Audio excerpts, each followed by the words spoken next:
عاصم بن زمرہ بیان کرتے ہیں کہ ایک نوجوان لڑکا مدینے میں کھڑا رو رہا تھا اور فریاد کرتا تھا کہ اے خدا تو ہی انصاف کرنے والا ہے، میری اور میری ماں کے درمیان انصاف فرما۔ اتنے میں ادھر سے حضرت عمر رضی اللہ تعالیٰ عنہ کا گزر ہوا تو آپ نے اس سے رونے کا سبب پوچھا۔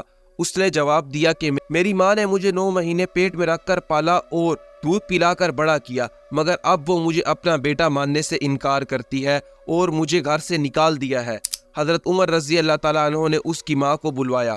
لڑکے کی ماں اپنے 4 بھائیوں اور قبیلے کے لوگوں کے ساتھ حاضر خدمت ہوئی۔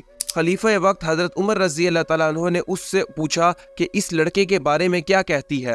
عورت نے کہا کہ یہ لڑکا صاف جھوٹ بولتا ہے، میں نہیں جانتی کہ یہ کون ہے اور یہ کس قبیلے سے ہے اور کیسے مجھے ماں سمجھتا ہے، جبکہ میں تو ابھی تک غیر شادی شدہ ہوں۔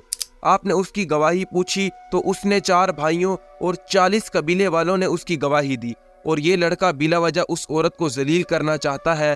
لڑکے سے جب ثبوت مانگا تو اس نے کہا کہ میرے پاس اس کے علاوہ کوئی ثبوت نہیں کہ میں اس کا لڑکا ہوں اور یہ میری ماں، میں اس کے پیٹ سے پیدا ہوا اور اس کے زیر سایہ پرورش پائی ہے۔ چونکہ عورت کی طرف سے 40 گواہ پیش ہوئے اور لڑکے کی طرف کوئی گواہ پیش نہ ہو سکا تو حضرت عمر نے اس لڑکے کو کوڑے لگانے کا حکم دیا۔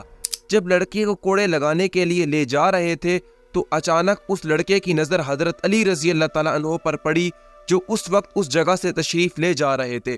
اس لڑکے نے زور زور سے آواز لگائی کہ اے اللہ کے رسول صلی اللہ علیہ وآلہ وسلم کے بھائی، میں بہت مظلوم ہوں، میری فریاد رسی کیجیے اور میری مدد فرمائیے۔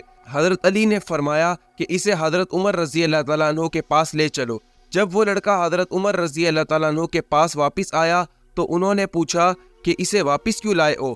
لوگوں نے کہا کہ حضرت علی کے حکم سے واپس لائے ہیں۔ اسی وقت حضرت علی بھی تشریف لائے اور کہا کہ اس لڑکے کی ماں کو میرے سامنے لاؤ۔ جب وہ آئی تو اس سے پہلے کی طرح سوال کیے گئے اور اس نے اپنے گواہ بھی پیش کیے جنہوں نے اس عورت کے بارے میں گواہی دی تھی۔ لڑکے سے پوچھا تو اس نے وہی کہا جو پہلے بتایا تھا۔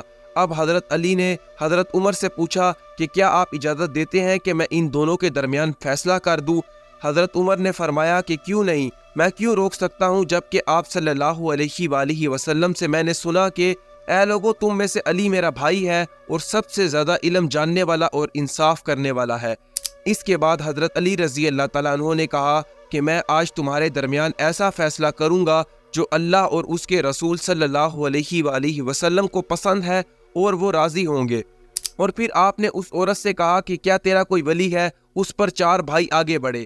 آپ نے فرمایا کیا تم میرے فیصلے پر راضی ہو جو میں تمہاری بہن کے لیے کروں گا؟ کہنے لگے ہم سب راضی ہیں۔ اس طرح اس لڑکے سے معلوم کیا گیا سب کی رضامندی سے۔ آپ نے فرمایا کہ میں اللہ کو گواہ کرتا ہوں اور ناظرین کو بھی گواہ کرتا ہوں، میں نے اس عورت کو بعوض 400 درہم کے اس لڑکے کے نکاح میں دے دیا، اور 400 درہم اس لڑکے کو دے دیے کہ اس عورت کے دامن میں ڈال دے اور اس کا ہاتھ پکڑ کر اپنے مکان پہ لے جا، اس سے پہلے واپس نہ آنا جب تک غسل جنابت سے فارغ نہ ہو جائے۔